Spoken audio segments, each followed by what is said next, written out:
Chers frères et sœurs, chers amis, chers invités, bonsoir. C'est avec un grand plaisir que Méditation et Prière vous accueille ce soir pour la deuxième partie de notre séminaire sur le thème Job ou la foi dans la tempête avec le pasteur Daniel Dina qui est déjà connecté, qui est avec nous ce soir. Bonsoir pasteur Daniel, bienvenue. Donc, Oui, bonsoir à tous. On va donc prier pour commencer. Nous allons demander à Jacqueline de bien vouloir nous conduire dans la prière pour remettre la séance de ce soir entre les mains du Seigneur. Notre Dieu, notre Père, nous te remercions pour ton amour, pour ta grâce, pour ta générosité envers nous. Nous te disons gloire et honneur à ton nom parce que tu nous as encore réunis ce soir. Nous avons besoin de ton esprit, d'être parmi nous et que tu nous donnes un esprit bien disposé à ta parole. Nous te demandons au Père éternel de remplir le passage gênant de ton esprit afin qu'il puisse vraiment parler, trouver des mots qui peuvent nous transformer, Seigneur mon Dieu. Ouvre-nous l'intelligence afin que nous puissions comprendre ce que nous devons comprendre dans le livre de Job. Que la paix soit avec chacun de nous et que le réseau fonctionne bien. Au nom de Jésus, pour ta gloire. Amen. Amen. Amen. Amen. Nous souhaitons la bienvenue à tous ceux qui viennent de nous rejoindre. Comme nous l'avons déjà annoncé, nous vous rappelons que c'est la deuxième partie de notre séminaire sur le thème Job ou la foi dans la tempête avec le pasteur Daniel. Et on voudrait vous rappeler qu'à l'issue de la présentation du pasteur Daniel, nous aurons un temps de questions-réponses. Alors, tous ceux qui auront des questions, tous ceux qui auront des questions, nous les inviterons à l'issue de la présentation de bien vouloir les mettre dans la partie discussion de la plateforme. Et le pasteur Daniel prendra le temps pour répondre à nos préoccupations. Donc, sans plus tarder, nous passons la parole au pasteur Daniel pour nous conduire dans la présentation de ce soir. Merci. Merci, bonsoir à tous ou rebonsoir, surtout à ceux qui viennent de nous rejoindre. Nous avons déjà entamé une première partie. Ça, c'est la deuxième et je pense dernière partie avec vous. Je ne sais pas jusqu'où on aimerait que je marche avec vous, mais là, je peux vous donner cette séance-là et puis on verra pour l'année 2025 et pour la prochaine séance. Pour l'instant, on va essayer de faire la deuxième partie pour arriver à une conclusion globale. Je ne peux pas refaire le livre dans ces deux séances, mais c'est peut-être subjectif ce que je veux dire. Dans le livre que j'ai écrit, il y a des éléments qui peuvent encore compléter, bien sûr, ce qui est dit. Surtout pour la partie des dialogues, des conversations, ce qui était assez fastidieux. Il y a environ 34 chapitres, je veux dire, de conversations, de dialogues. On peut résumer les choses de manière simple par rapport à ces discussions. J'avais déjà touché un mot la semaine dernière en disant que les conversations entre Job et ses trois amis, avant l'arrivée, l'émergence du jeune Elihu, ces conversations reposent sur cette théorie de la justice rétributive. Et c'est normal qu'ils se chamaillent un petit peu à ce sujet, mais c'est dans... on peut parler la même langue, mais si on n'a pas le même langage, des incompréhensions vont naître. Il ne suffit pas d'avoir le même vocabulaire. Il faut savoir pourquoi on l'utilise et comment. C'est pour cela qu'il y a des malentendus parfois. Et c'est un peu le contexte de ces dialogues, comme une sorte de... ils s'écoutent, ils s'entendent, mais en termes de profondeur, ils ne vont pas loin parce qu'ils disent la même chose, mais comme si chacun d'un côté de la rue, ils sont en train de se crier dessus avec les mêmes croyances, mais parce qu'il y a un qui sait ou qui croit qu'il n'a rien fait de mal pour mériter des problèmes, ben, ça tourne sans cesse, c'est en boucle. Alors, je vais peut-être ce soir reprendre un petit peu mon PowerPoint et puis revenir sur certaines questions. Allons-y pour la présentation. Pardon. OK, ça c'est ici. Donc, si on regarde bien les choses, dans le cas de Job, ici, allons un petit peu pour cette première compréhension, on va dire, du défi du diable. Le diable lance un défi à Dieu en deux temps, touche à ses biens, touche à ce qu'il possède, ce qu'il a, on va dire le verbe avoir, et puis deuxième épreuve, touche à ce qu'il est, c'est-à-dire tu dis qu'il est bien, il est entier, alors s'il est entier, ben, touche à sa peau, touche à son être. Et là, pas seulement théologiquement, mais philosophiquement, on a l'impression qu'il y a ce contraste entre le verbe avoir d'un côté et le verbe être de l'autre. Et peut-être la question de notre propre spiritualité est posée à travers ces deux verbes. Sur quoi construisons-nous notre relation avec Dieu? Sur le verbe avoir ou sur le verbe être? Je reviendrai là-dessus plus tard. Alors, la question du diable est une question pertinente. Il va demander cela à Dieu. Est-ce pour rien? Est-ce pour rien que Job te sert? Alors, ce n'est pas, dans le texte, ce n'est pas le verbe abod qui est employé, qui va donner serviteur ou esclave. Le verbe abod ou abad donne aussi, peut donner le sens d'adoration. OK? Quand Moïse dit que, ou plutôt quand Dieu dit à Moïse, le signe que tu auras dans Exode 3, comme si que je tiendrai parole, ben vous reviendrez sur cette montagne pour adorer. Abod. Et tu diras ça à Pharaon. Okay? Mais c'est le verbe yaré qui est employé. Yaré, c'est le verbe craindre. Mais la craindre respectueuse. Okay? C'est pas, parfois, ça peut prendre le sens d'avoir peur aussi. Mais nous regardons ce texte avec des regards qui ont besoin de porter des lunettes non occidentales ou non occidentalisées, des lunettes qui n'ont pas été teintées avec les philosophies dont nous avons hérité. Peut-être dans le contexte européen, nous sommes là en Orient, nous ne sommes pas en Israël, déjà, nous sommes en Orient, comme s'il y a une pensée sémitique derrière, il y a une pensée, une culture tribale, il y a une culture du désert, il y a une culture de bédouins, il y a une culture non pas de sédentaire là-dedans, mais c'est un peu la culture de l'homme de ce premier verset du psaume premier, hein, de l'homme qui est en marche. L'homme qui est en marche. Et l'homme qui est en marche, il apprend à craindre Dieu, à le respecter, à cohabiter avec lui, à le chercher. Mais il peut avoir peur de lui aussi, dans le sens que, est-ce que j'ose? Mais Job n'a pas peur de Dieu, au sens du verbe oser. Job est audacieux. Et certainement, c'est ça que Dieu aime chez cet homme, la foi audacieuse. Alors, en langage familier, on dirait qu'il n'a pas sa langue dans sa poche. Mais c'est bien, c'est bien. Dieu aime peut-être des gens comme ça. Et on a dit la semaine dernière, pour terminer, ce ne sont pas les mous, les passifs, les peureux qui sont les meilleurs témoins de Dieu. Et voilà, la question est posée. Est-ce pour rien? Parce que pourquoi servons-nous Dieu? Pourquoi Job servait-il Dieu?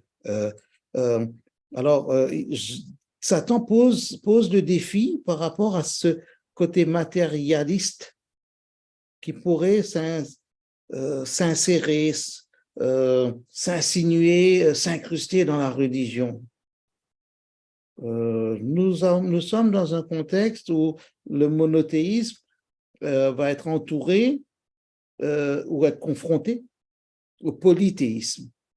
Et la plupart des traditions non bibliques sont influencées par cette notion matérialiste ou matérialisable de la religion. Si tu n'as pas une idole, Dieu n'est pas visible, Dieu n'existe pas. Donc, la relation ne peut pas s'établir. Donc, l'adoration ne peut pas s'établir.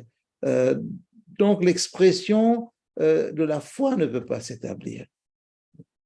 Je grandissais avec des amis hindous à l'école comme dans le voisinage, et quand on devait discuter à la récré ou dans la rue ou en passant devant les temples, ben voilà, ton Dieu, on ne le voit pas. D'accord. Mais toi, ton Dieu, on voit un Dieu que tu as déterminé comme Dieu. Mais c'est un gros caillou.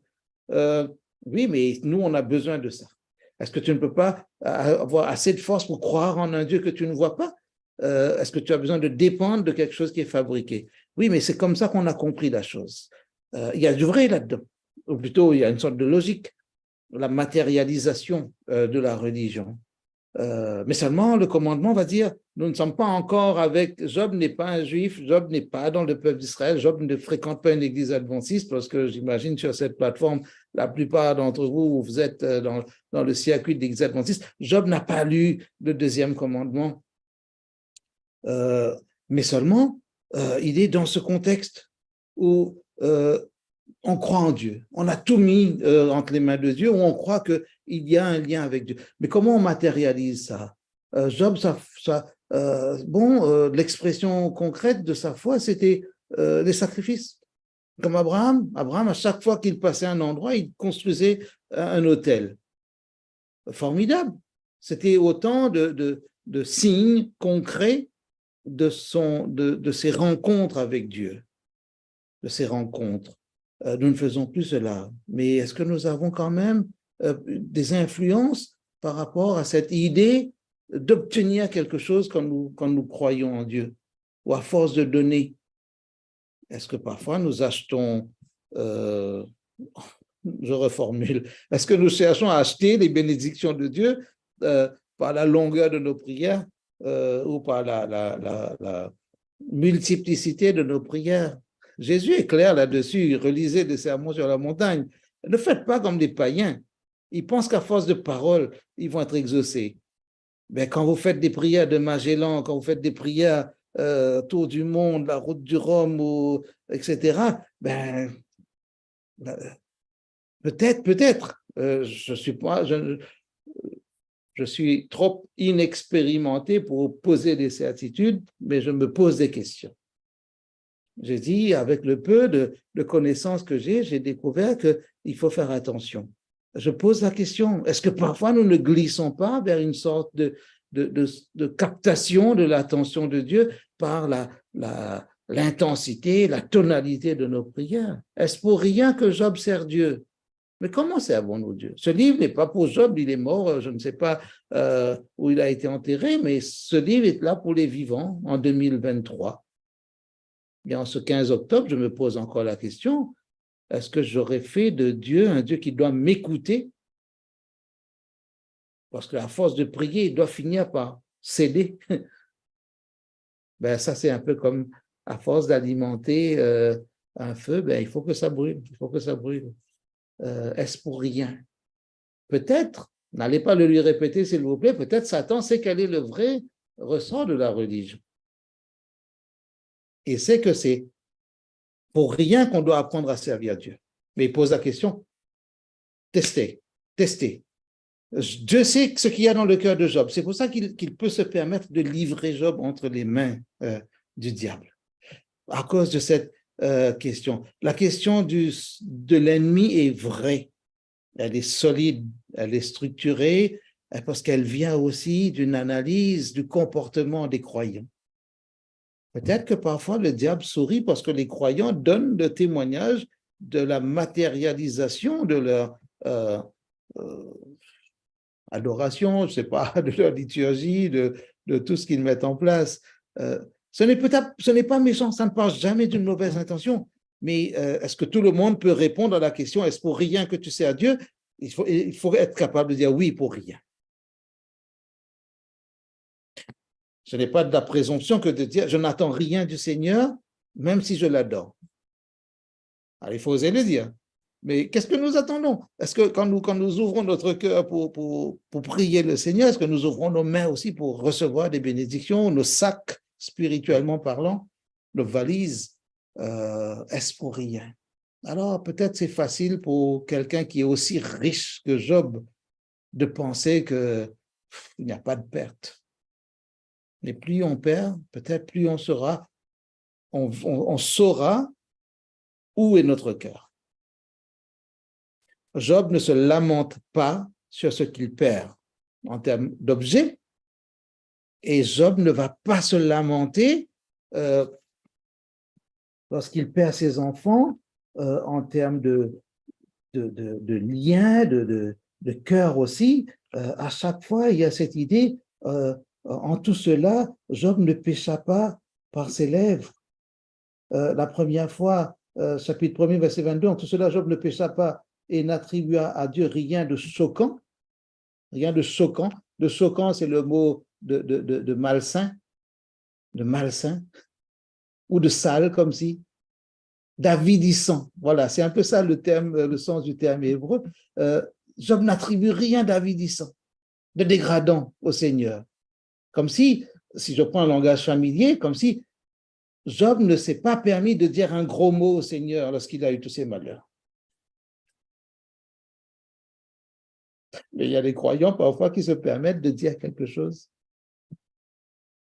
Peut-être ce n'est pas un mot qui donne des boutons à la bouche, mais ça ressemble tellement à un gros mot quand ça ne marche pas avec Dieu. Quand ça ne marche pas. Parfois, c'est dans les larmes et la souffrance qu'on apprend à mieux comprendre, à mieux saisir l'amour de Dieu. Ce n'est pas le chemin obligé. Ça, c'est la théorie du dolorisme qu'on a eu dans certains ordres monastiques dans le catholicisme. Il faut souffrir pour plaire à Dieu. Mais ça, c'est un héritage du paganisme. Ça. Les prophètes de Baal faisaient comme ça. À force d'incision, de lacération, il faut se faire mal sur son corps pour que Dieu, comme si la grâce de Dieu pénètre là-dedans.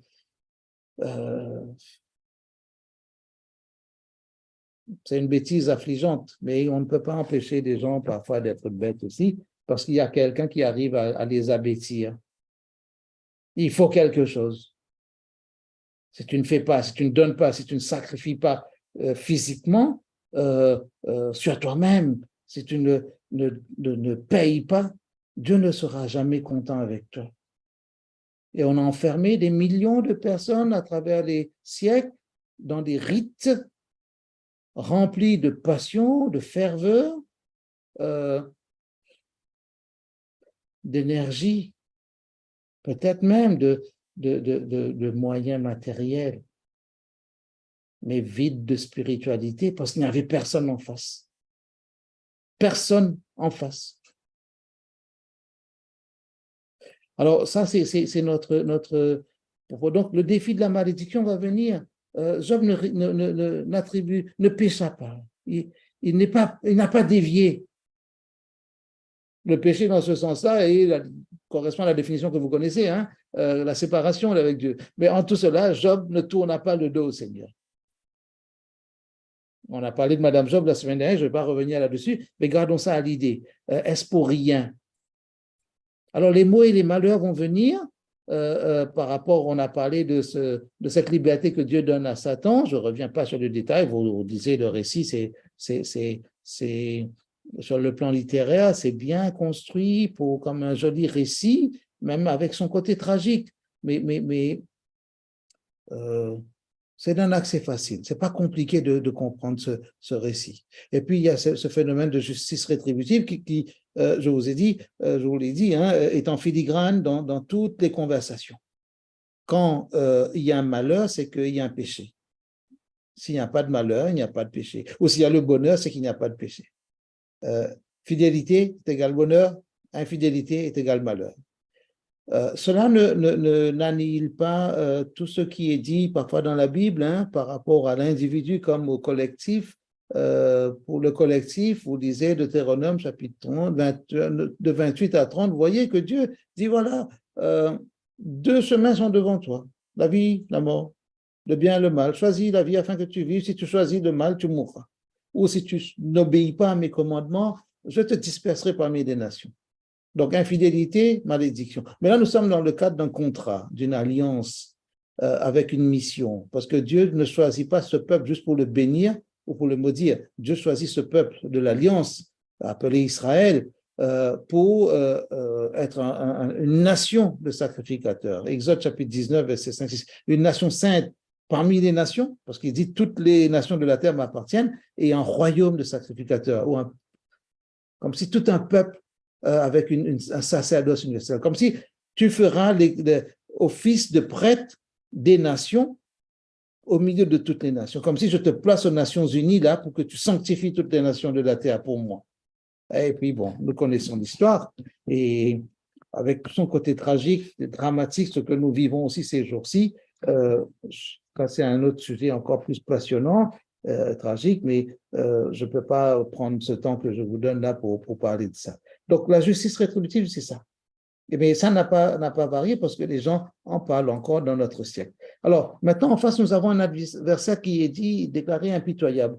Dans le livre, j'en parle aussi, il y a tout un chapitre sur cet adversaire impitoyable. Et là, je reviens à un texte que la plupart d'entre vous, vous connaissez, vous avez lu, relu, peut-être vous avez fait des exposés dessus, vous avez entendu 187 sermons dessus, entendez pour la 188e fois une petite réflexion, regardez juste le texte, combat dans le ciel, Michael et ses anges, on a dit Michael, c'est qui est comme Dieu, et l'autre, le diable, le dragon, etc. Et puis, si on regarde bien deux textes allégoriques, Ésaïe 14, Ézéchiel 28, ces textes-là vont amener l'idée qu'il y a un diable, il y a un adversaire redoutable qui a une ambition malsaine et qui va gâcher un peu l'environnement céleste, et à un moment, il faut décider d'expulser. Dieu ne peut pas tolérer que quelqu'un refuse de rester dans l'organigramme qu'il a établi. Pourtant, il avait un poste de haute responsabilité, collaborateur en Éden, la responsabilité de diriger, j'ai envie de dire, le grand département musique et liturgie céleste à la gloire du Très-Haut, mais il se dit, mais pourquoi tout envoyer au Très-Haut? Est-ce que je ne peux pas en avoir un peu? Moi aussi, je prendrai mon siège, mon trône, mon fauteuil de cadre, là, de haut cadre, je vais mettre ça sur la sainte montagne de Dieu, il est dit sur la montagne de la convocation. C'est un peu comme le lieu du sanctuaire. Hein? C'est pour ça qu'on associe souvent sanctuaire et montagne dans la Bible, surtout dans le livre des psaumes, et c'est intéressant dans ce contexte-là. Mais maintenant, on arrive à ça. Dieu n'a pas créé un diable. Il y a un chérubin protecteur qui est devenu un adversaire, un opposant, diabolos, celui qui se jette en travers, celui qui danse un peu en travers du chemin, l'empêcheur, l'obstacle. Alors, revisualisez la scène du prologue. D'où viens-tu, l'adversaire? Comme si, d'où viens-tu, l'empêcheur? D'où viens-tu, toi qui aimes faire obstacle? C'est ironique dans les verbes qui sont employés. J'ai parcouru, je me suis promené sur la terre, mais il n'y a pas d'obstacle à son parcours à lui. Dieu ne fait pas obstacle à Satan parce que Dieu ne peut pas remplir la fonction du diable. Dieu n'accuse pas le diable de quoi que ce soit dans ce récit parce que Dieu ne peut pas faire œuvre d'accusateur. Et ça, c'est important pour nous de retenir comme des principes théologiques. Je répète ce que je viens de dire, Dieu ne peut pas faire œuvre du diable en étant l'empêcheur, l'obstacle. Parfois, nous demandons à Dieu, pourquoi tu m'as empêché de? Ou pourquoi comme si tu n'as pas fait telle chose? Comme si Dieu était un empêcheur, un bloqueur, hein, je ne sais pas comment dire ça, quelqu'un qui construirait des murs. Mais ne donnons pas à Dieu, parfois indirectement, parce que nous souffrons, parce que nous sommes en colère. Et vous savez très bien que ni la souffrance ni la colère ne sont bonnes conseillères. Et à cause de cela, nous disons des bêtises. Bon, si nous ne les proférons pas, parfois nous les pensons tellement fort que les gens nous entendent. En tout cas, les anges les entendent et les notent aussi sur la tablette pour amener tout ça au ciel. Alors, le diabolos, lui, c'est celui qui se met dans une sorte d'opposition, et en face de lui, il y a celui qui est comme Dieu, Michael, qui est comme Dieu, mais le seul qui est comme Dieu, c'est Jésus. Colossiens 1,15, il est l'image du Dieu invisible. Colossiens 2,9, en lui habite toute la plénitude corporellement de la divinité quand on parle de ce Fils bien-aimé du Père céleste, et c'est formidable. Et on comprend, si on revient au texte de Apocalypse 12, que c'est avec voici le temps du salut, il est dit au milieu du texte, de la puissance et du règne de notre Dieu et de l'autorité de son Christ. Et voilà, quand le Christ est intronisé, Philippiens 2, 5 et suivant, ben, Satan doit descendre. Plus d'accès pour lui. Et ça, c'est une bonne nouvelle pour nous. Une bonne nouvelle pour nous par rapport au ciel. Mais dans le même texte, il est dit, malheur à la terre et à la mer, car le diable est descendu vers vous, animé d'une grande colère. Et cette grande colère, il va l'exprimer, l'utiliser comme des bombes, des missiles ou comme des poisons, comme dans une guerre bactériologique. Satan se comporte comme un terroriste. Tantôt dragon, tantôt lion, mais aussi parfois séducteur, ange de lumière, mais il mène la guerre. Il mène la guerre contre Dieu, il mène la guerre contre son peuple, et de tous les temps, il mène la guerre contre son élu, contre cette épouse, l'Église. Et tous ceux qui veulent être attachés ou rattachés à l'Église doivent savoir qu'il y a un adversaire qui n'est pas un enfant de cœur, qui veut tout faire pour détruire l'Église. Mais l'Église va triompher parce que le Seigneur a dit dans Matthieu 16 que les portes du séjour des morts ne prévaudront pas contre son Église. Ne mettez pas de plaque dénominationnelle ou confessionnelle sur ce que je viens de dire, mais pensez à l'Église comme l'entité qui représente le peuple de Dieu. Fermez les yeux quelques secondes, imaginez le peuple de Dieu depuis que Jésus a dit « Je bâtirai mon Église » et que c'est parti là. Cette Église qui appartient, qui rassemble des gens de toutes les cultures, et cette entité-là, ben, elle n'a pas de visage, mais elle a tous les visages. Elle n'a pas de culture, mais elle intègre toutes les cultures. Elle n'a pas peut-être un âge précis, mais elle intègre, elle rassemble toutes les générations. Et c'est ça qui fait la beauté de ce peuple à travers les siècles. Mais parfois, le diable a bien piétiné le peuple de Dieu. Mais Dieu l'a épargné, l'a mis à l'abri. Comme il est dit dans ce chapitre 12. Relisez cela avec le livre de Job en arrière-plan et vous verrez comment c'est important. Donc, cette guerre sainte, ou cette sainte guerre, il continue à la mener avec toujours en toile de fond, peut-être pour nous aujourd'hui par rapport au livre de Job, est-ce pour rien? Est-ce pour rien? Satan veut que les hommes construisent la religion sur le verbe avoir. C'est le meilleur moyen pour lui de leur faire pratiquer une religion vide. Et pourtant, il y a le verbe avoir dedans, le verbe posséder. Comme si, quand on veut s'approprier la religion, c'est le chemin le plus court vers l'échec spirituel. Pourquoi il y a des gens qui je reformule, pourquoi il y a des querelles parfois, des tensions entre des groupes, des discussions d'opinion? Parce qu'il y a l'avoir derrière. Tout le monde veut avoir sa place sous le soleil religieux parce que tout le monde veut exister, veut avoir une petite notoriété, veut être encore plus grand que l'autre. Parce que on ne veut pas laisser à l'autre un savoir. C'est vrai, il n'y a pas de monopole. On ne veut pas laisser à l'autre une autorité sur soi. Parce qu'on se dit, mais nous appartenons tous au sacerdoce universel, nous avons un seul Père, donc il n'y a pas que toi. Mais quand on commence à chercher à prendre, mais on ne peut prendre que de la place, ou la place de l'autre, ou de la place, on peut prendre des objets, on peut prendre quelque chose qui appartient à l'autre.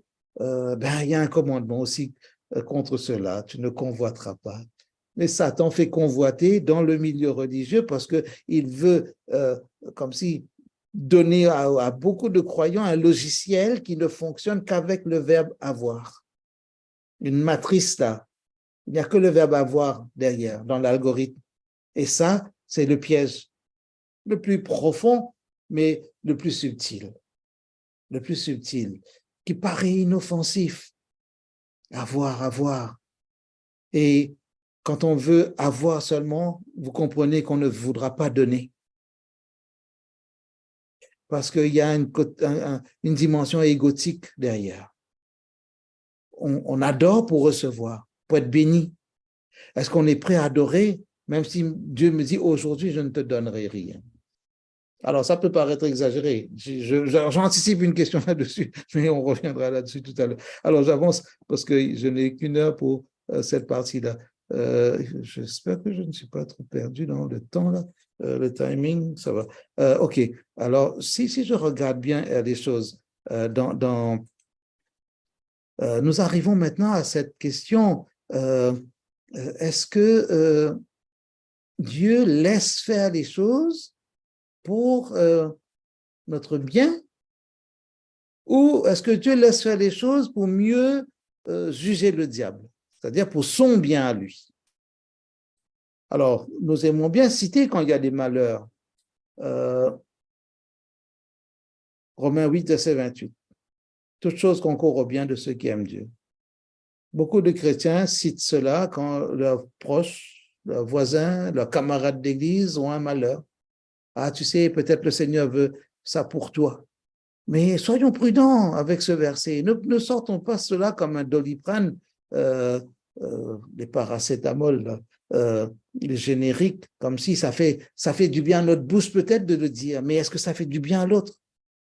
Quelqu'un a perdu son enfant, bébé ou adolescent, un gamin qui sort qui traverse le pontet pour aller ramasser son ballon et paf, il y a un véhicule qui le met par terre, et puis on essaie de consoler en disant, tu sais bien, toutes choses concourent bien de ceux qui aiment Dieu. Comment nous interprétons ça? Dieu a donné une liberté conditionnelle à l'homme, mais aussi une liberté conditionnée aussi, ou conditionnelle à ce Satan-là, à cet adversaire. Je t'autorise à toucher aux objets, à même attaquer sa peau, mais tu ne touches pas à sa vie, parce qu'il n'y a qu'un propriétaire ici. Il n'y a qu'un propriétaire. Tu veux jouer au propriétaire sur la terre, mais sache que tout ça m'appartient. Moi, je suis capable de te laisser cette liberté parce que Dieu ne le dit pas comme ça à Satan. Ça, c'est l'interprétation, c'est de la théologie. Comme si Dieu disait, je suis capable de tout contrôler. Même si tu mets mon enfant dans le feu, moi je tiendrai parce que je suis le Dieu du feu aussi. Comme si Dieu dit à Satan, n'oublie pas que je suis ton Dieu aussi. Tu t'es révolté contre moi, tu es le bad boy de la création, le fils rebelle, mais tu es toujours ma créature. Don't forget. Alors tu ne touches pas à sa vie. Ne t'amuse pas là où je ne t'autorise pas. Mais c'est dur d'entendre que Dieu permet, donne une liberté qui va jusqu'à créer des situations qui vont amener la mort peut-être. Mais il n'a pas le droit de tuer quelqu'un directement. Mais il crée des circonstances. Là, on comprend la tempête.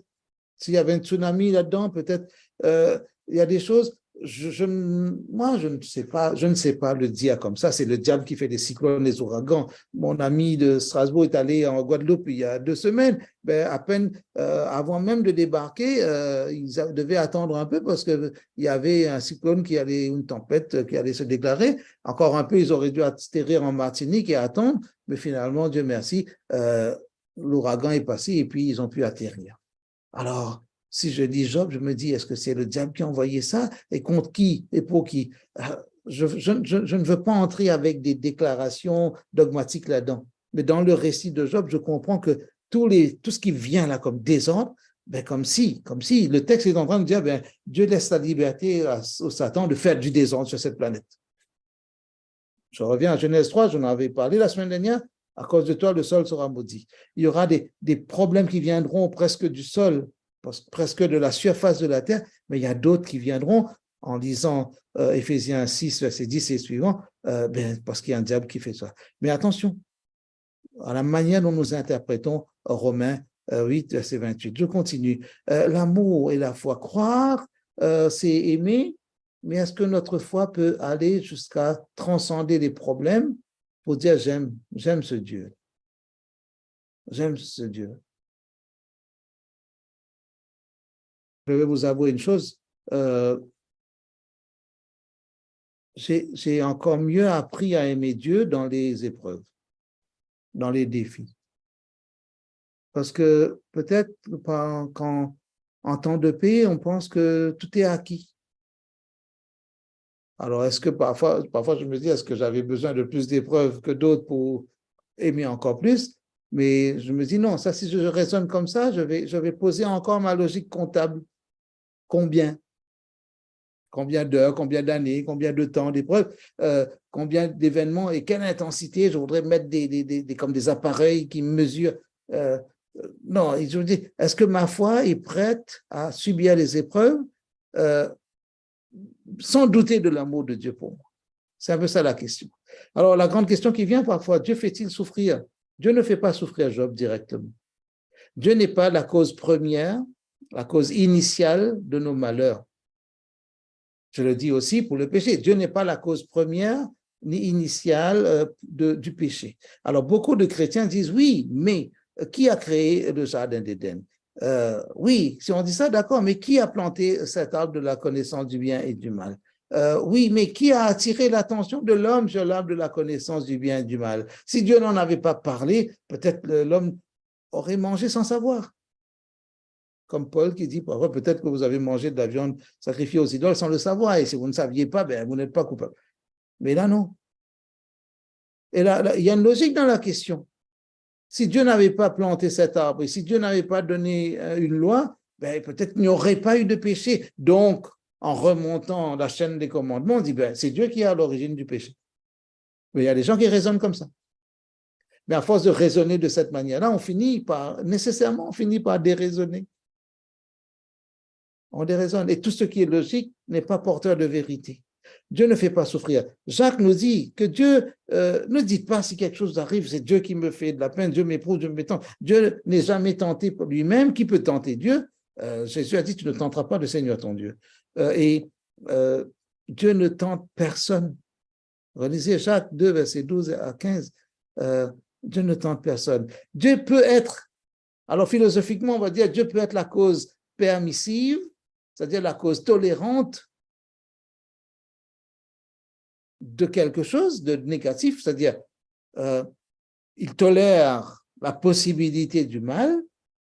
C'est gênant de le dire comme ça, mais regardez ce que les textes bibliques nous montrent. Dans la cour céleste, il a laissé venir cette possibilité-là, qu'il y ait un bug, que ça bloque. Vous achetez un appareil, un ordinateur neuf, et puis après 2-3 jours, il y a un bug. Vous dites, mais c'est pas possible, c'est tout neuf. Ben, la création parfaite aussi avait la possibilité d'un bug, de quelque chose d'une poussière, une grosse poussière, hein, avec tout ce que cela a occasionné, dans le ciel comme sur la terre. Mais Dieu n'est pas à l'origine, dans le sens que c'est lui qui détermine. Ça veut dire la semaine dernière, pour répondre à une question, prévoir, ce n'est pas prévouloir. Prévoir, ce n'est pas prévouloir. Donc, Dieu ne tente personne. La question de la souffrance injuste se pose aussi. Et quand vous disiez dans mon livre, à la page 221, on peut revenir sur cette question. Est-ce que nous subissons des souffrances injustes? Alors, rien ne justifie le péché. Le péché en soi est injuste parce que rien ne le justifie. On peut expliquer le péché, mais on ne peut pas le justifier. Je le dis sous une autre forme, mais avec un petit sourire. Est-ce que vous connaissez un péché que vous avez commis, que vous étiez obligé de commettre? Si c'est oui, notez-le, vous me répondrez plus tard. Hein? S'il y a un péché que vous étiez obligé de commettre. Rien ne justifie le péché. Donc, la souffrance est nécessairement injuste par définition. Parce que c'était injuste d'avoir le péché dans quelque chose de beau. Ce n'est pas correct. Comme si quelqu'un a nettoyé son salon et vous entriez là avec vos chaussures remplies de boue. qu'est-ce que vous allez dire? La personne est mal accueillante ou elle n'est pas généreuse, elle est intolérante. Mais il y a quelque chose de désordonné dans votre comportement. Mais si la personne réagit, elle dit, oui, je suis déçu, non? Oui, mais tu exagères quand même. Qu'est-ce qui justifie que vous entriez avec vos chaussures sales dans un salon propre, bien nettoyé? Rien ne justifiait l'avènement du péché dans le ciel. Rien. Rien. Si quelqu'un dit, oui, mais Dieu n'est pas assez démocratique, il ne partage pas son pouvoir. Mais tu ne peux pas, comme d'autres dieux ne peuvent pas exister, mais tu ne peux pas te demander d'être l'égal de Dieu si par principe ce n'est pas possible. Dieu n'est pas égoïste quand il dit, tu ne peux pas être Dieu comme moi, parce que moi-même, je ne crée pas d'autres dieux. Et ce n'est pas parce que Dieu a créé l'homme à son image qu'il a créé un autre Dieu. L'homme est juste à l'image de Dieu. Il n'est pas l'image de Dieu. Jésus est l'image de Dieu parce qu'il est Dieu. Et ça, si nous arrivons à décoder ça, peut-être notre raisonnement va être un peu purifié, allégé, délesté de certains malentendus. Face à la souffrance, Dieu est solidaire. La prière de Jésus à Gethsémani est une prière de solidarité avec la cause humaine, avec la condition humaine. Si Jésus pensait égoïstement à sa cause, il aurait laissé tomber. Mais non, que ta volonté se fasse, dit-il au Père. Et un Rédempteur. Quand Job dit que je sais que mon Rédempteur est vivant et qu'il se lèvera le dernier sur la terre, on aime bien citer ce texte parce que c'est l'espoir, c'est l'espérance, c'est un peu une fin heureuse qu'on souhaiterait à ce récit. Job 19, verset 25, vous connaissez ce texte. Je sais bien, moi, que mon Goël est vivant, mon Rédempteur, et qu'il se lèvera le dernier sur la terre ou sur la poussière.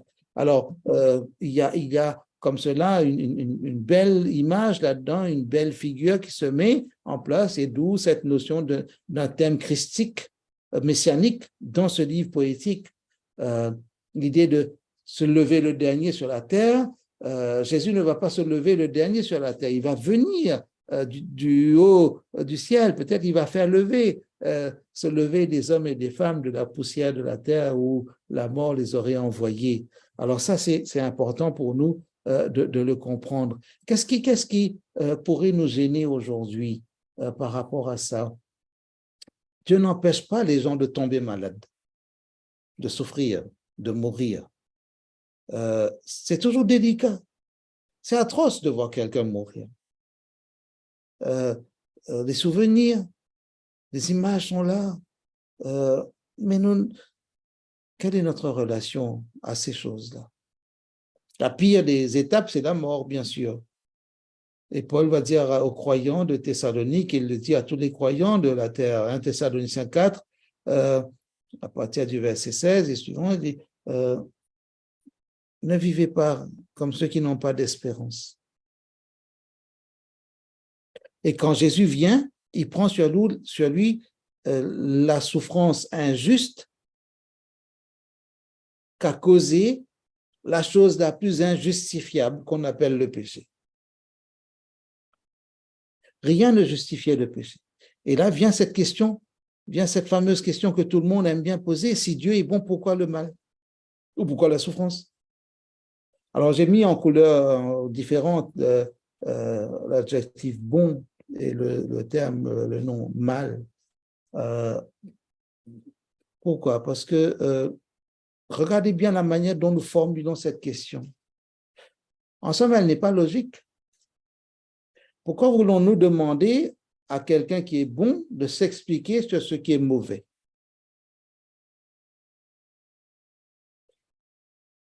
Pourquoi? Peut-être parce que nous avons cette fâcheuse habitude de faire des comparaisons et en même temps, avec les comparaisons, pouvons-nous tout expliquer ou justifier par un contraire? Souvent, nous définissons les choses par leur contraire, quand nous ne savons pas bien nous expliquer. Si nous disons, par exemple,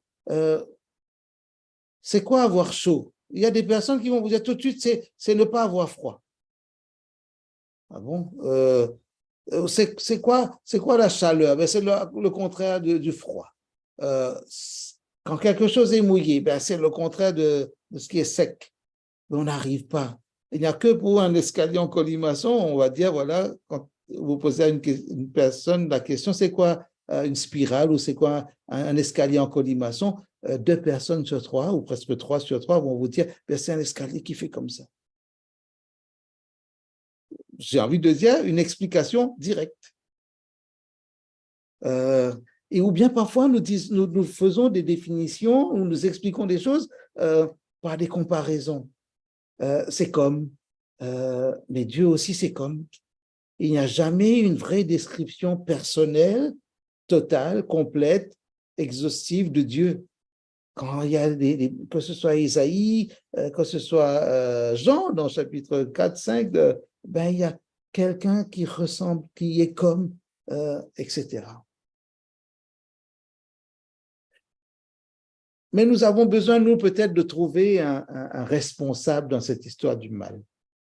Job pose la question, si ce n'est pas lui, qui est-ce donc? Pourquoi vous me dites que ce n'est pas lui? Ou si c'est lui, ben, si ce n'est pas lui, ben, pourquoi je subis tout ça? Ben, qu'il enlève sa main sur moi.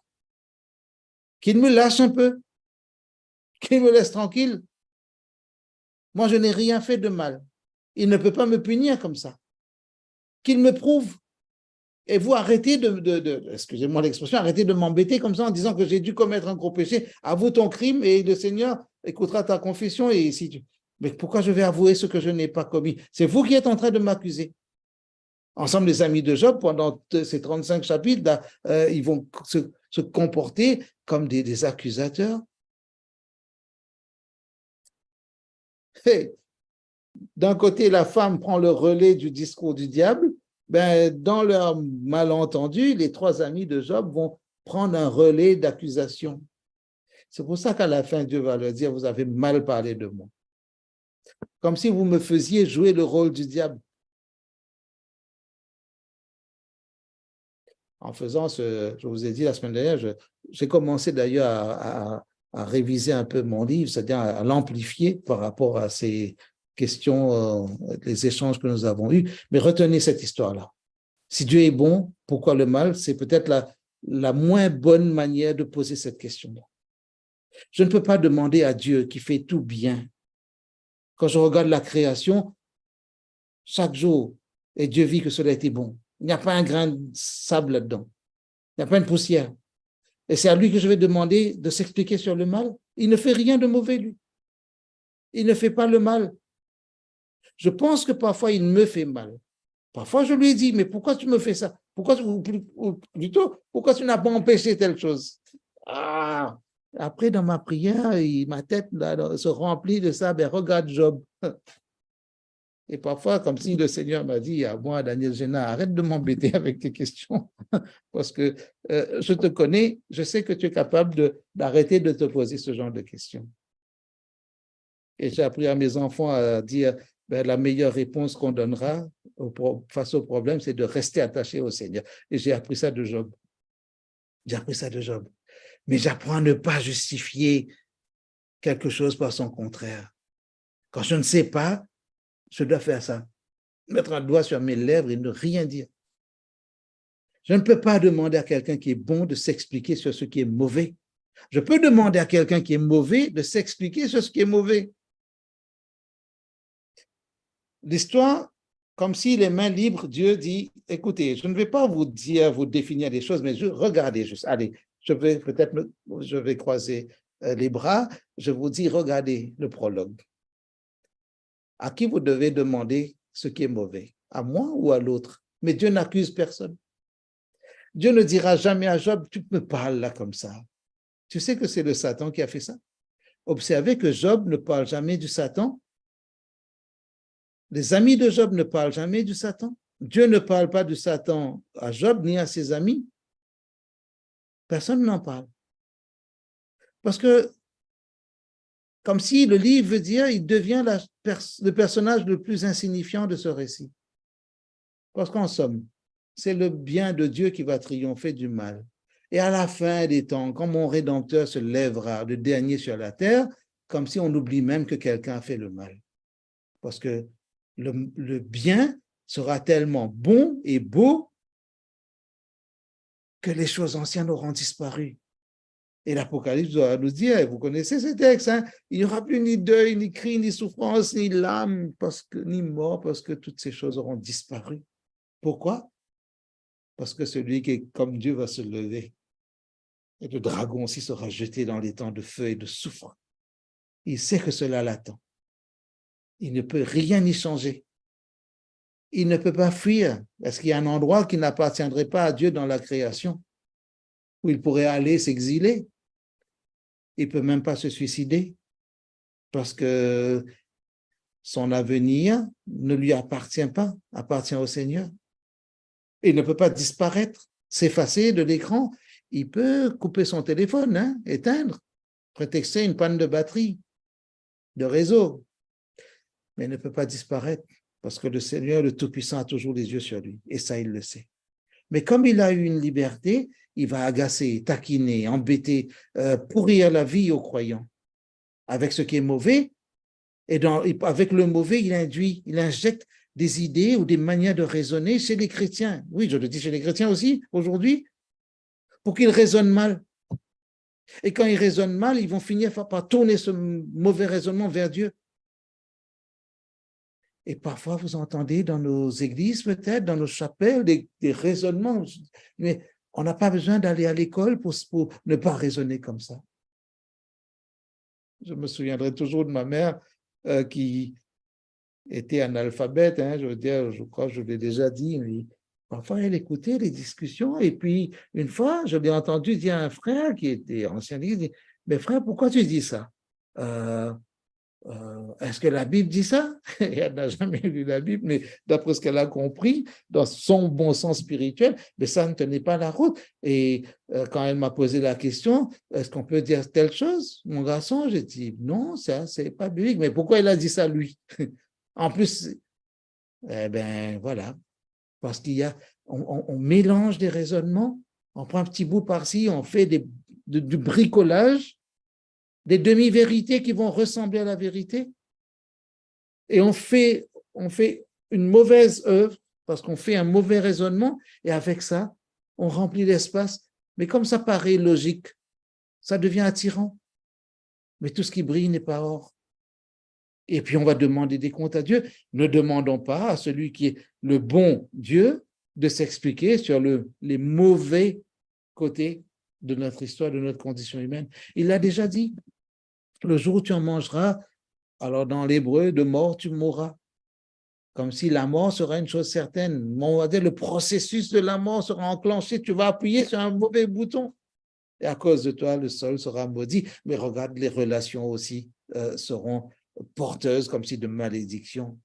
Dieu nous demande de chercher un peu notre voie en nous mettant sous sa protection. Nous ne pouvons pas justifier tout ce qui se passe par son contraire. Dieu n'a pas créé un être pécheur. La loi, Dieu n'a pas à rougir de sa loi. L'arbre de la connaissance du bien et du mal, il ne l'a pas planté dans un coin retiré du jardin. Il l'a posé au milieu du jardin parce que Dieu ne rougit pas de sa loi. Dieu assume sa loi. Dieu assume sa création. Dieu assume ses lois parce que la loi reflète la parole de Dieu. Et Dieu dit, pourquoi je vais... Alors, si l'arbre de la connaissance du bien et du mal était dans un coin retiré du jardin, peut-être il aurait été invisible. Un autre arbre aurait pu le cacher. Comme, attention, un train peut en cacher un autre. Mais non, rien ne cachait cet arbre au milieu, parce que Dieu pose des lois qui reflètent sa personnalité. Quand on dit, oui, c'est Dieu qui aurait... Si on dit ça, ben Dieu aurait dû peut-être s'y prendre autrement. Parfois, nous devenons des accusateurs de Dieu, mais il y a un accusateur dans la Bible. Dieu ne joue pas avec lui, parce que Dieu n'a pas besoin de lui pour la rédemption, pour le salut, pour l'expiation. C'est comme l'histoire du jour des expiations dans Lévitique 16. Bon, j'ai écrit un livre sur le sanctuaire, je ne vais pas refaire l'histoire, mais juste pour résumer, le bouc qui est désigné pour Azazel, il ne représente pas Satan. Dieu n'a pas besoin de Satan pour faire l'expiation. Azazel est comme un camion benne qui amène tous les déchets dans le désert. Mais ce n'est pas le rôle de Satan, ça. J'entends ça parfois. dans certaines églises. Non, mais ce n'est pas le rôle. Dieu n'a pas besoin du diable pour nous sauver. Voici d'où vous êtes, vous disiez bien sur mes lèvres, Dieu n'a pas besoin du diable pour expier nos péchés ou pour les enlever. Parce que ce bouc-là, au départ, il est éligible pour être le bouc qui sera sacrifié. On tire au sort. Au départ, les deux sont éligibles. Mais il y a un qui va être, comme on dit, le bouc émissaire, c'est-à-dire lui, il va porter symboliquement tous les péchés. Il est sacrifié sans égorgement, sans effusion de sang. Donc, il n'y a pas de notion de sacrifice. C'est comme si, voilà, il transporte ça parce que le péché ne peut pas rester là. Là où tout est purifié, tout doit être pur. Et nous revenons à ça. Dieu n'a pas besoin du diable, mais seulement le diable peut amener les chrétiens, les croyants à se tourner contre Dieu par des petits raisonnements qui sont des déraisonnements parce qu'il y a des malentendus. Je termine bientôt. La théologie du livre, notre raisonnement doit être quand même fondé sur une bonne lecture de ce que nous comprenons. Ce livre ne veut pas nous éloigner du Seigneur, au contraire. Ce livre nous dit un peu ce que Job dit au chapitre 42. Je ne te connaissais pas. Autrefois, j'avais entendu parler de toi, mais maintenant mes yeux t'ont vu. J'ai honte de moi. Je suis gêné d'avoir dit tout ça. J'ai trop parlé. Parce que quand Dieu parle à Job du milieu de la tempête, comme s'il lui dit, allez, mets ta ceinture de sécurité, je t'emmène en voyage. Tu as beaucoup parlé, maintenant je vais t'instruire. Mets ta ceinture, on va rouler un peu vite là, Job. Où étais-tu quand je fondais la terre? Tu peux dire? Qu'est-ce que tu as à dire sur la création? Il n'y a pas un humain qui a été témoin de la création. Adam n'a pas vu Dieu faire pousser même un pissenlit. Parce que l'homme ne pouvait pas un jour, se vanter d'avoir vu ou d'avoir donné quelques idées à Dieu, même pour la création de sa femme. Dieu l'endort pour qu'il ne dise pas un jour, c'est moi qui ai dessiné un petit peu de croquis là, j'ai fait le croquis pour que Dieu j'ai fait le modèle.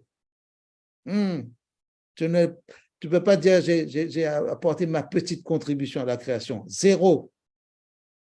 J'ai trop parlé. Je pensais te connaître par ce qu'on disait de toi. Job fait l'expérience à laquelle nous sommes invités, une relation personnelle avec le Seigneur. Job se trompait par son raisonnement sur la justice rétributive, c'est pour ça qu'il s'est querellé avec ses amis et qu'il se disputait avec Dieu lui-même. Seulement, il était sincère. C'est pour ça que Job devient figure messianique quand il va être intercesseur aussi pour ses amis. Ce livre se lit avec une sorte d'humilité, la souveraineté de Dieu. Je le dis comme ça, pour faire simple, laissons Dieu être Dieu à la manière de Dieu. Ne demandons pas à Dieu d'être Dieu à la manière des hommes, parce que nous allons réduire le Seigneur à notre image, selon notre ressemblance, et nous allons nous fourvoyer encore.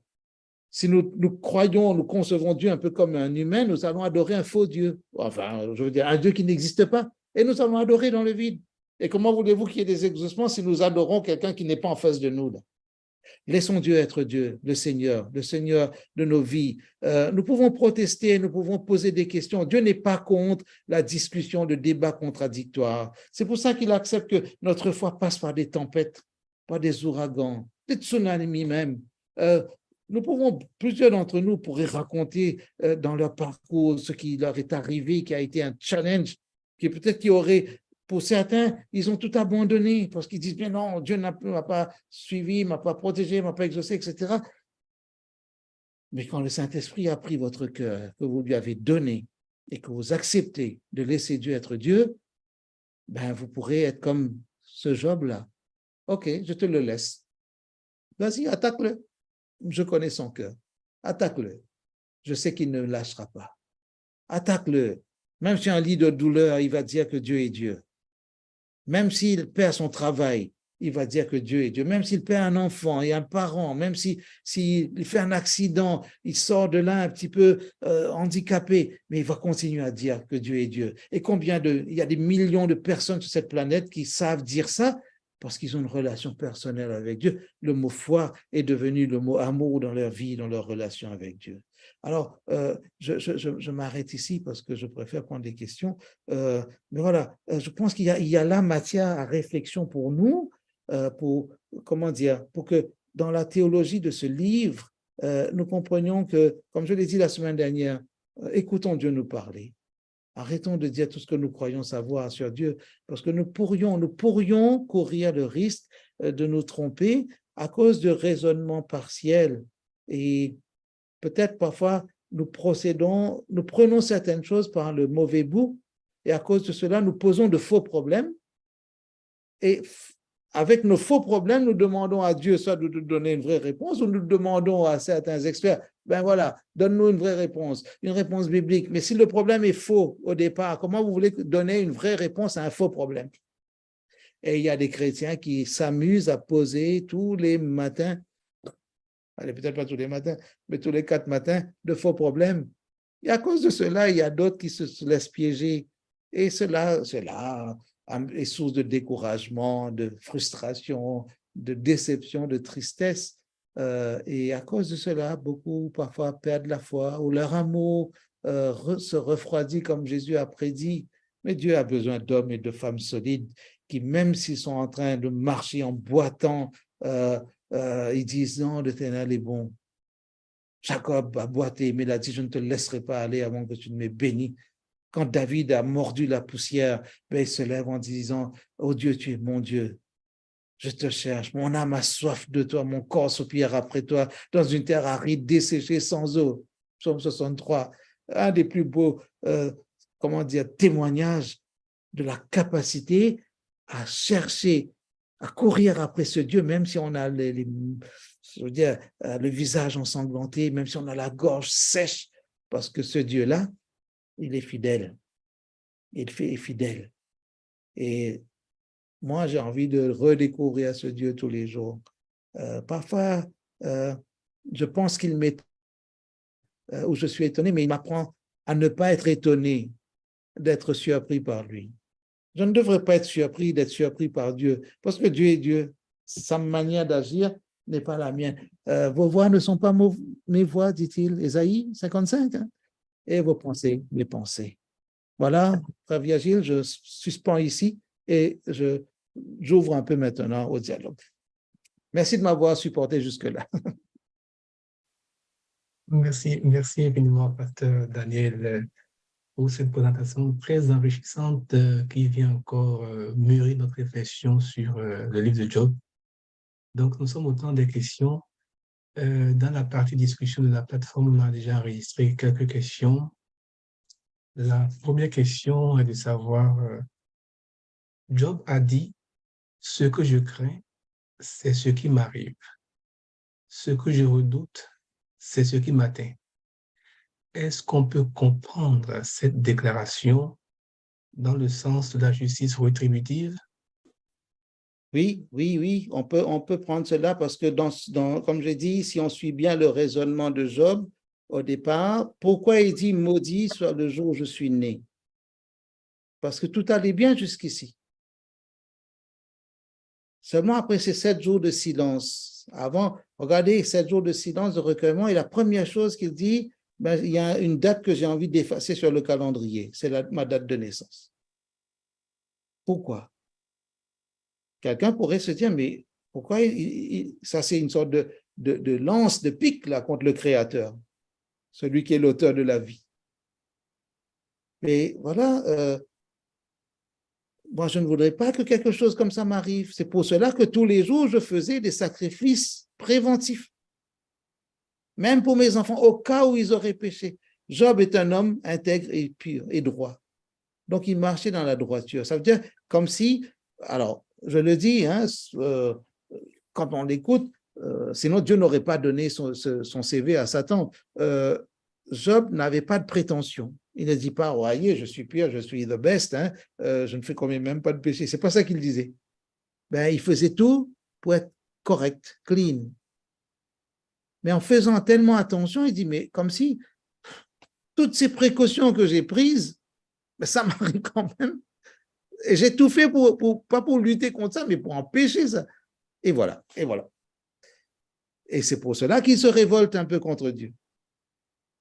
Son raisonnement est logique, mais seulement, comme je disais, lui et ses amis sont partis sur une croyance qui ne tenait pas la route. Et c'est pour ça qu'à la fin, quand Dieu répond juste par des actes créateurs, Dieu est en train de dire, arrête de poser la question. Pourquoi tu me demandes des comptes sur ce qui est mauvais, sur ce qui t'arrive de mauvais? Je te répondrai là. Mets ta ceinture. Et Dieu parle de la création, de la vie, de tout ce qui est propriété de Dieu. Le mal n'est pas la propriété de Dieu, parce que le mal n'est pas une production divine. D'accord. Merci, Pasteur Daniel. Nous avons une autre question. Est-ce que le fait de demander à Dieu de nous bénir nous place du côté matérialiste qui s'incruste dans la religion? Oui. Alors, j'avais dit, j'ai mis au conditionnel, faisons attention pour que nos prières ne se construisent pas autour de la notion de la propriété, avoir, posséder. Je m'explique maintenant. Si chacun de nous pouvait enregistrer sa propre prière ou ses prières tous les jours, regardez le nombre de choses que nous demandons à Dieu. Surtout quand il s'agit de bénir. Il y a deux verbes que nous employons beaucoup avec Dieu, béni ou fait. Mais si nous sommes honnêtes, nous allons voir que parfois, nous demandons beaucoup au Seigneur. Alors, ça ne veut pas dire qu'on ne va pas dire au Seigneur de nous bénir. Qu'est-ce que nous demandons? Est-ce que nous demandons plus au Seigneur de nous bénir ou est-ce que nous disons merci au Seigneur de nous avoir déjà bénis? Je vous avoue, n'allez pas le raconter, s'il vous plaît, que j'ai appris à corriger mes prières. Peut-être à partir de 50 ans, je me suis rendu compte que, parce qu'une fois, je priais, puis moi, après 5 minutes, je me suis levé dans ma prière, je dis, Seigneur, excuse-moi, je suis en train de ne faire que demander. Là. J'ai eu honte.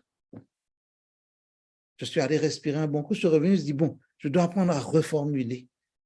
Il y a des matins, je me mets à genoux pour mon temps de méditation personnelle. Je dis une phrase juste très courte, Seigneur, que ton nom soit béni, parce que tu es le Tout-Puissant, tu es le seul qui a autorité sur toute la création. Maintenant, je te demande juste d'entourer cette planète de ta grâce au nom de Jésus et je me lève. Parce que si je ne fais pas attention tous les jours, je tombe dans la routine de faire la liste de demandes. Alors, par rapport à la question toujours, Jésus nous a dit, faites connaître vos besoins. C'est beaucoup. Non, faites connaître vos besoins, pas vos envies. Alors, nous pouvons dire au Seigneur de nous bénir, mais de quelle bénédiction? Paul a prévu que Dieu peut nous bénir de toutes sortes de bénédictions en Jésus. Mais est-ce que nous pouvons nommer ou dénommer les bénédictions que nous demandons au Seigneur? Quand je fais une cérémonie de mariage et que j'invoque la bénédiction du Seigneur sur le couple, ou je fais une prière de bénédiction quand il y a une consécration d'enfant, un baptême. Parfois, on fait ça quand il y a une investiture, on fait une prière de bénédiction, de consécration pour tous les JA qui sont là. Qu'est-ce que nous sommes en train de faire? D'invoquer le Seigneur. Est-ce que j'ai besoin de demander au Seigneur de bénir cet enfant qui est présenté à la communauté? Et si je ne fais pas la demande, je ne le bénirai pas. Combien de prières sont exaucées? Plutôt, je reformule, combien de situations trouvent des solutions de la part du Seigneur, enfin, reçoivent des solutions de la part du Seigneur sans une seule de nos prières? Mais pourquoi le Seigneur nous demande de prier aussi? Parce que les apôtres nous ont instruits là-dedans. Prier les uns pour les autres. Jésus nous a donné la prière d'intercession, peut-être pour nous apprendre aussi l'amour du prochain. Quand Jésus nous demande de bénir ceux qui nous maudissent, ce n'est pas très logique, humainement parlant, avec nos émotions derrière. Seulement, il nous apprend à renoncer à nous-mêmes. Et c'est dans ce sens-là que je dis, comme si sortir un peu d'une forme de matérialisme pour laisser Dieu nous remplir de ce qu'il a prévu. Parfois, Dieu nous amène des bénédictions que nous n'avons pas peut-être bien demandées, bien formulées. Ça ne veut pas dire qu'il faut être un bon littéraire pour bien prier. Hein. Je dis juste, mais quand Dieu apporte les bénédictions qu'il a prévues pour nous, est-ce que nous sommes prêts à les recevoir ou bien parfois nous attendions d'autres choses?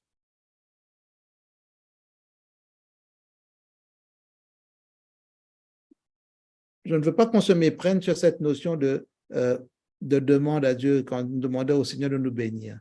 Mais faisons attention pour que nous ne passions pas notre temps à juste demander au Seigneur. Par exemple, la prière que Jésus nous a apprise. Je me suis rendu compte que parfois, nous pourrions juste répéter « Donne-nous aujourd'hui notre pain quotidien ». J'ai appris parfois Dieu nous donne des enfants pour nous apprendre à aimer ou pour nous rééduquer. Et j'ai appris en priant avec les enfants dans leur croissance à juste dire « Merci Seigneur pour le pain quotidien que tu donnes à notre famille ». Je ne fais pas de demande, j'apprends à dire merci plutôt parce que le pain est déjà là. Et ce n'est pas passé un jour où je n'ai pas vu ce pain quotidien. Donc, je peux juste dire merci. Et en disant merci, je suis en train de reconnaître que le Seigneur est à l'origine de cela. Ce n'est pas facile peut-être de bien... Mon vocabulaire a ses limites, c'est peut-être pour ça que je parais hésitant parfois, ok? Mais je ne peux pas rendre dogmatique tout ce que je dis juste, faisons juste attention, c'est-à-dire, prenons le temps de vérifier comment nous exprimons nos besoins, si parfois ce n'est pas nos envies, si parfois nous faisons les prières des autres. Réapprenons peut-être à faire nos propres prières, c'est-à-dire répandons notre âme devant le Seigneur pour être de plus en plus vrai. Peut-être que la prière est comme un chemin aussi d'apprentissage. Je ne sais pas comment le dire autrement, voilà, par rapport à la question de Joël ici. J'espère que j'ai au moins partiellement apporté quelque chose. Merci, pasteur. Il y a une autre question. Pour quelles raisons Dieu reste parfois permissive à la souffrance causée par l'adversaire? Oui. Alors, si nous regardons le cas de Job, et là je me permets une comparaison, il n'y a que Job qui pouvait être Job. Il y a des personnes qui sont dans des souffrances et quand on écoute leur témoignage, parfois on se dit « Ah là là, moi je n'aurais pas supporté ça ». Je ne sais pas si ça vous est déjà arrivé. Nous pensons comme ça. Parfois nous ne le disons pas. « Oh là là, comment il fait ou comment elle fait pour garder le sourire ?» J'ai déjà entendu ça. J'ai déjà vu ça. Comment tu fais pour rester debout alors avec tout ce qui t'est arrivé? Et ça, c'est une vraie question. Est-ce que nous avons le sentiment d'être abandonnés à l'adversaire lorsque nous souffrons? Ou bien Dieu nous laisse passer par les souffrances, mais nous nous rendons compte par l'observation que tout le monde n'a pas les mêmes souffrances. Alors, j'avais parlé du raisonnement rabbinique pour cette histoire de potier, là, le potier qui avec son petit marié, là, son petit marteau, tape sur certains pots pour vérifier la solidité des pots. Mais l'histoire dit que le potier sait qu'il ne va pas taper sur n'importe quel pot. Dieu n'a jamais attiré l'attention du Satan sur Moïse, ni sur Abraham, ni sur Noé, ni sur Jacob, ni sur David, ni sur Pierre, ni sur Paul, ni sur Jacques, ni sur Daniel Géna. Mais Job pouvait jouer ce jeu-là parce que c'est le seul de qui Dieu a dit, regarde ce serviteur-là, il est intègre et droit. Maintenant, en dehors de la Bible, beaucoup d'hommes et de femmes ont vécu des épreuves et ils n'ont pas lâché. Ils n'ont pas lâché. On peut dire que Dieu a laissé faire. Dites-moi, Dieu ne peut pas avoir des solutions à tous nos problèmes? Parfois, j'ai dit à Dieu, sur une tête d'épingle, tu peux poser 10 000 solutions. Et les faire tenir les unes sur les autres sans qu'il y en ait une qui tombe. Dieu n'est pas un magicien, mais il peut poser 10 000 solutions sur une tête d'épingle, mais parfois il ne met rien comme solution. Il laisse faire. Pas parce qu'il est vieux, parce qu'il est impuissant, parce qu'il est faible ou inattentif, il laisse parce que celui qui est devant là dans ses problèmes, son enfant, ben, il est en train de laisser son enfant, comment dire, vivre quelque chose que seul son enfant pourrait vivre. Je ne sais pas comment ça se passe dans la vie de tout le monde, mais quand j'entends des témoignages, je me dis, je prends juste un cas. Il y a 2 semaines, il y a une sœur de 74 ans qui est décédée à la suite d'un cancer, mais ça fait 3 ans qu'elle luttait contre ce cancer. Il y a 3 ans, elle me dit, pasteur, je crois que là, c'est la phase finale. Hein. Je vais aller en métropole une dernière fois.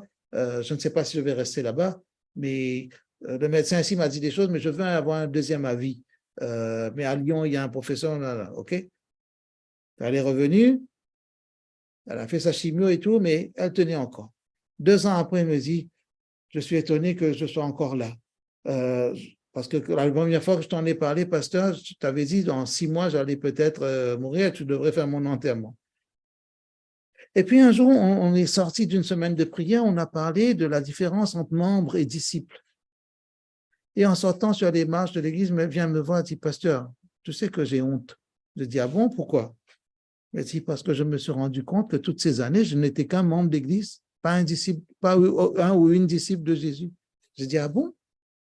Elle dit, oui, parce que j'ai élevé mes enfants comme des membres, comme j'ai voulu faire de mes enfants des membres, mais aucun ne m'a suivi. Les 4 sont en dehors de l'église. Elle dit, mais qu'est-ce que tu tires comme leçon là? Qu'est-ce que tu veux me dire? Elle dit, mais je n'ai pas bien fait. Je me rends compte que j'ai besoin de redevenir un disciple ou de devenir un vrai disciple de Jésus. J'ai dit, d'accord. Et j'ai dit, pour les enfants, qu'est-ce que tu veux faire? Elle dit, je ne sais pas, je me sens perdu. Je dis, alors, si tu me dis ça, c'est que moi, le Seigneur, comme s'il me demande de te dire aussi quelque chose, sinon tu aurais pu parler à quelqu'un d'autre, un autre ancien, un autre pasteur, etc. Mais voilà, par rapport à ta situation de souffrance physique, tu te souviens de notre conversation? Ça devait durer 6 mois seulement. Nous sommes à la 3e année. Qu'est-ce que Dieu veut te dire là? Peut-être tu as une mission. Peut-être tu ne verras pas les résultats, toi, mais tu as une mission. Prendre ton bâton de pèlerin, aller parler à tes 4 enfants. Est-ce que tu es prête à leur demander pardon? Ça va être difficile. Pourquoi? Ben, les parents ne demandent jamais pardon aux enfants. Je l'ai revue 6 mois après notre conversation. Elle est venue avec son sourire. Elle m'a dit, pasteur, j'ai commencé. J'ai dit, ah oui? J'ai dit, j'ai déjà parlé à 2 des 4. Elle me dit, c'était pas facile, hein? J'ai dit, ah bon? Elle dit, ah là là, si tu voyais des larmes des 2 côtés. C'était dur. Tu m'as demandé quelque chose de Dieu. Non, moi, je ne t'ai rien demandé. Mais tu m'as demandé ce que le Seigneur veut pour toi. Voilà, je me suis permis de te dire, je crois que tu as une mission. Je crois qu'elle a eu le temps de parler à ses 4 enfants. Je n'étais pas ici, j'étais en métropole quand elle est décédée, mais je crois qu'elle a accompli cette mission pour laquelle Dieu lui a donné ces 3 ans. Je ne sais pas comment dire plus que ça. Peut-être Dieu parfois laisse passer tes souffrances pour apprendre, parce qu'on apprend aussi dans les larmes, on apprend dans la souffrance, dans la maladie. Ce n'est pas la seule manière d'apprendre, mais c'est aussi une manière, parmi d'autres. Il y a des gens qui apprennent avec le sourire toujours aux lèvres, les doigts des pieds en éventail, une voiture qui ne tombe jamais en panne. Mais Dieu sait comment il fait les choses. C'est dur parfois. Un dernier exemple, juste un matin, j'étais encore en région parisienne, je sors de la maison, la voiture ne démarre pas. Il faisait moins 10, peut-être dans la nuit, il a fait moins 15. Ah, je râle contre la voiture. Je dis, mais d'habitude, ça démarre. Je rentre dans la maison, ma femme me dit, pourquoi, qu'est-ce qu'il y a? Je dis, la voiture ne démarre pas. Je dis, bon, j'attends encore un petit peu. Et après, je rentre dans la maison, 5 minutes après, le téléphone sonne. Le téléphone sonne. Un membre d'église appelle et c'est la période où je ne travaillais même pas pour la fédération. Et puis, on passe 45 minutes au téléphone. Je n'ai pas beaucoup parlé. Peut-être sur les 45 minutes, si on rassemble mon temps de parole, c'était quoi, 4 minutes? À la fin, il dit, merci pasteur de m'avoir écouté. C'est le Seigneur qui t'a envoyé aujourd'hui. Et moi, je pensais à ma voiture qui n'avait pas démarré. J'aurais dû être ailleurs. Et à la fin, avec un peu d'hésitation, je retourne de la voiture, je mets la clé, je tourne, ça démarre, tip top. Après, j'ai demandé pardon au Seigneur. Parce que j'ai compris que cette voiture n'avait pas démarré, pas contre moi, mais pour quelqu'un d'autre. Je vous avoue, j'ai oublié même le nom de cette sœur qui m'a appelé. Mais ces 45 minutes, ce n'était pas pour moi, mais pour quelqu'un d'autre. Et j'ai appris comme ça que parfois, il y a des choses contre lesquelles nous pestons, mais ce n'est pas contre nous que Dieu laisse ça arriver, mais c'est parce que ça va servir à quelqu'un d'autre. Et Jésus a dit pour des décès, ça va servir à la gloire de Dieu. Il y a des maladies qui servent à la gloire de Dieu, mais peut-être nous avons besoin d'humilité pour comprendre cela. Ce n'est pas facile, je vous avoue, mais c'est possible. C'est possible. On prend d'autres questions. OK, je vois un commentaire. Parfois, nous devrions questionner le diable. N'allons pas taquiner le diable. Laissons-le dans là où il est déjà condamné. On n'allait pas aller raisonner un condamné à mort. OK? Il est juste méchant. Il est comme une bête blessée. Vous savez, une bête, quand elle est blessée, elle va donner des coups de patte, des coups de griffe partout. Partout. C'est dangereux. J'avais 13-14 ans, il y avait un chat, le chat de notre famille, il était tombé dans un trou. Mon père m'a dit, descends, va le chercher. J'ai mis l'échelle, je suis descendu, j'ai essayé de l'attraper, mais il me griffait de partout. J'ai dit, mais c'est quoi ce chat-là? Un petit animal comme ça qui me griffe. Et ça, j'étais agacé. Je retourne, je remonte du trou, je dis à mon père, je ne veux pas le sortir, il me griffe. Il me dit, comment tu as fait? Tu as essayé de l'attraper? J'ai dit, oui. Il me dit, viens avec moi. Il est venu, il a pris un genre de tapis. On est descendu dans le trou, il a jeté le tapis sur le chat et il l'a entouré, il l'a porté comme ça, il l'a sorti du trou. Dieu sait ce qu'il a à faire avec le diable. Occupons-nous de Dieu. Parce que pourquoi le diable disparaît dans la fin du récit? Parce qu'il n'a rien à faire là. Entre le Seigneur et moi, le croyant, entre le Seigneur et Job, le diable n'a pas sa place. Quand un homme dit que je sais que mon Rédempteur est vivant et qu'il place sa confiance dans ce Rédempteur, le diable ne peut pas tourner là. Il va peut-être tourner autour pour chercher un endroit pour rentrer, pour faire un désordre quelconque. Mais quand le Seigneur tient quelqu'un dans sa main, Jésus l'a dit, personne ne saura l'en arracher. Personne. Mais seulement, si nous cherchons à taquiner, nous raisonnons un peu en disant oui, telle chose, c'est pas si mauvais que ça. Ben, vous savez, comme si on crée des petites fissures là, pour que le diable entre. Quand nous déraisonnons en disant mais peut-être aujourd'hui, il faudrait voir autrement ces valeurs bibliques, ces lois, ces commandements. Peut-être Dieu ne dirait pas la même chose en 2023. Oui, Jésus a dit telle chose là-bas il y a longtemps en Palestine, mais nous à Paris, nous à New York, ou bien nous même à La Réunion, ou dans un contexte moderne, bien éclairé par de la bonne philosophie, un bon raisonnement, les droits de l'homme, tout ça, peut-être que Dieu lui-même corrigerait ou reformulerait les choses. Notre liberté de conscience, notre liberté de pensée pourrait être en contradiction avec la parole de Dieu. Pourrait, parfois. Ce qui paraît logique chez nous, de bon sens, pourrait ne pas être de bon sens spirituel. Et c'est là que peut-être nous apprenons à faire attention. Nous échouons parfois parce que nous avons mal pensé de Dieu. Je ne dis pas nous pensons mal de Dieu, mais nous avons mal pensé au sujet de Dieu. Mais si maintenant nous pensons mal de Dieu, nous penserons aussi qu'il nous fait mal. Mais Dieu n'a pas dit à la fin, écoute, il y a un mauvais là qui fait du désordre. Dieu dit, écoute ce que moi je sais. Comme si Dieu dit à Job, voilà mon vrai CV, la création. Voilà mon vrai CV, la vie. Voilà mon vrai CV, la rédemption. Aujourd'hui, quand nous posons des questions sur le mal, Dieu nous montre juste une image. Regardez mon fils sur la croix.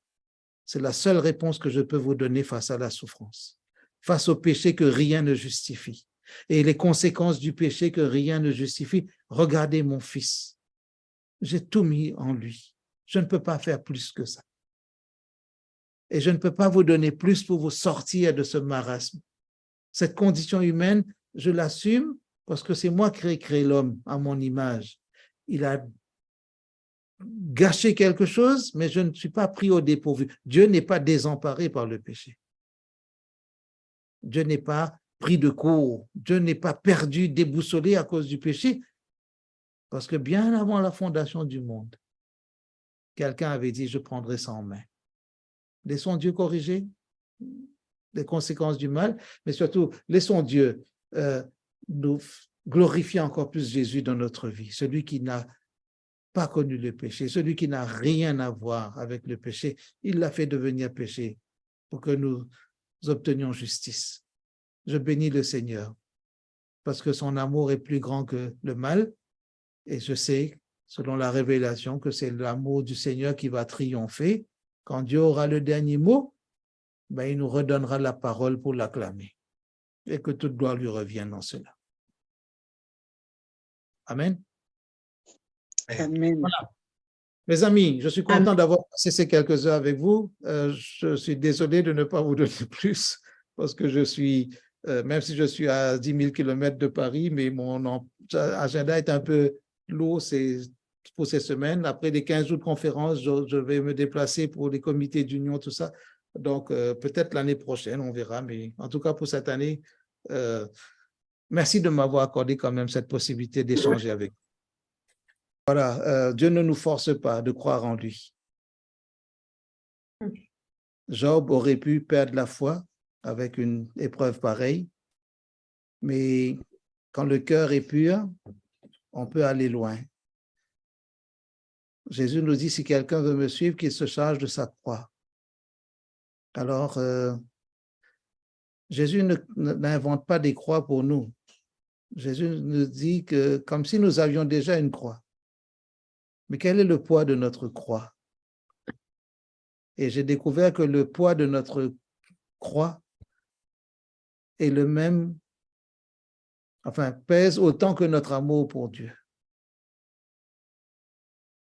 Si nous avons un petit amour, nous aurons une toute petite croix. Mais quand nous avons l'impression que notre croix est lourde, c'est parce que notre amour pour Dieu est grand. Job crie beaucoup parce qu'il aime beaucoup ce Seigneur. Job crie à Dieu, même s'il donne l'impression de crier contre Dieu, mais tous ses cris se tournent vers le Seigneur. Il ne cherche pas du secours ailleurs. C'est ça, cette relation-là que Dieu aime. Quand nous péchons, nous ne péchons pas parce que nous devenons amis du diable. C'est juste parce que nous tournons le dos à la parole de Dieu. Et j'observe que Dieu apprécie ce Job qui crie, qui rouspète, qui peut-être dérange les bien-pensants de la foi, mais il ne dérange pas Dieu. Parce qu'il aime Dieu de tout son cœur, excusez-moi l'expression, de toutes ses tripes. Et c'est comme ça qu'il va vers ce Dieu-là, comme des amis là qui se jettent l'un contre l'autre, qui se chamaillent, qui se font toutes sortes de gestes comme ça, mais ils sont en train de s'aimer là. Mais on a l'impression qu'ils se bagarrent. Non. Oui, Job donne l'impression de bagarrer avec Dieu, mais non, il est en train d'aimer Dieu. Et il a compris. Mais seulement, il a compris la relation. Peut-être son raisonnement devait être corrigé. Autrefois, j'ai entendu parler de toi, mais maintenant, je sais qui tu es, je t'ai vu, parce que tu t'es révélé à moi dans la tempête. Dans la tempête. Pas quand tout allait bien, que tous mes enfants étaient vivants, mes troupeaux étaient bien. Là, je vivais sur des ondits. Mais je t'ai rencontré. Parfois, certains d'entre nous vont passer dans des épreuves parce que c'est peut-être là que Dieu nous parlera le mieux. Le silence, ce n'est pas l'absence de bruit, mais le silence peut être la présence de Dieu. Quand Dieu reste silencieux, c'est qu'il attend que nous lui parlions peut-être. Parce que nous aussi, nous avons besoin de lui dire des choses. Et quand Job s'est confessé qu'il a mordu la poussière, pour dire, voilà, je me jette dans la poussière, ben Dieu l'a mieux, comme si Dieu a ressuscité la foi de Job. Amen. Si ma foi a besoin d'être ressuscitée ce soir, ben que le Seigneur me dise, voilà, je te relève. Je ne viens pas pour t'embêter, moi, avec les épreuves. Je viens pour te faire grandir. Amen. Prêt à grandir. Donnons gloire au Seigneur pour l'œuvre qu'il a commencée dans nos vies, Philippiens 1:6, et qu'il achèvera au jour de la rédemption. Amen.